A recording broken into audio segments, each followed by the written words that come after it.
let's talk about a feeling that so many of us have, but, we just don't really talk about it. It's that weird, almost guilty anxiety you get when someone you actually genuinely like says they want to come over to your house. Does this hit home for you? That sudden tightness in your chest? I mean, you love this person, you absolutely want to see them, but your immediate gut reaction is this wave of dread. Your brain just whispers, well, there goes my peace. And look, this isn't about them, it's about something really fundamental happening inside of you. We're gonna call this whole thing the unwelcome welcome mat, right? It's that exact moment a friendly text feels less like an invitation and more like a direct threat to your internal peace. So let's really break down why that happens. To really get to the bottom on this, we have to start by looking at what home actually is. I mean, it's not just a place with a roof and four walls. For so many of us, it's a psychological state we absolutely need to function. And that brings us to this core idea, your home as a sacred sanctuary. Seriously, think about it. It's the one place on the entire planet where you are truly off stage. The mask comes off, you don't have to perform, you don't have to be on. It's your space to be messy, to be quiet, to be, well, whatever you need to be to feel like yourself.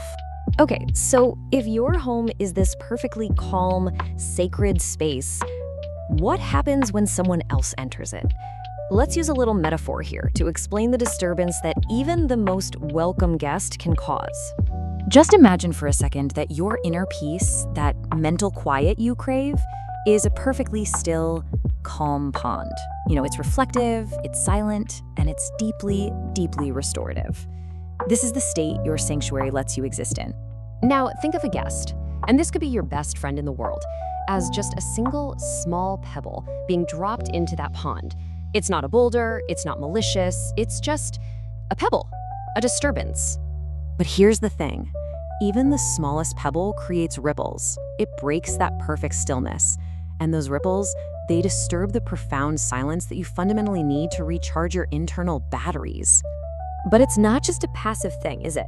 Having someone in your space requires active and often invisible work.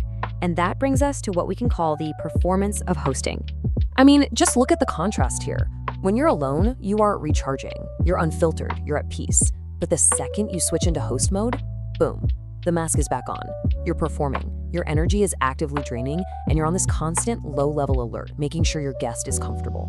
So, and this is the really crucial point, hosting is an energy output. It is never an input. No matter how much fun you're having, you are spending your reserves, not building them up. It's this quiet but very steady drain on your internal battery. So we've pretty much described the feeling, right? Now let's decode the actual psychology behind it, because understanding the science of why you need this undisturbed space can be, honestly, so validating. First up, there's a concept called territorial comfort. This is that deep, almost primal sense of safety you only feel in your own space. You control everything, the sounds, the lighting, the agenda.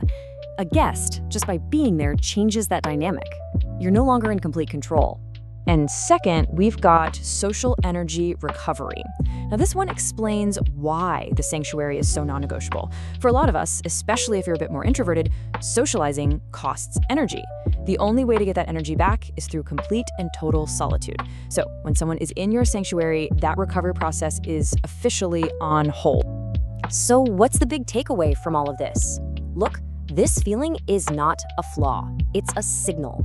It doesn't mean you love your friends any less. It simply means you are hardwired to protect your own energy. You're not being antisocial, you are being self-preserving. And that is a healthy, totally vital instinct to have. So I want to leave you with this thought. The next time you feel that little tightness in your chest when a friend wants to come over, just try to reframe the question in your head. You're not asking yourself, am I being a bad friend? Instead, ask, do I have the energy to open up my sanctuary right now? And you know what?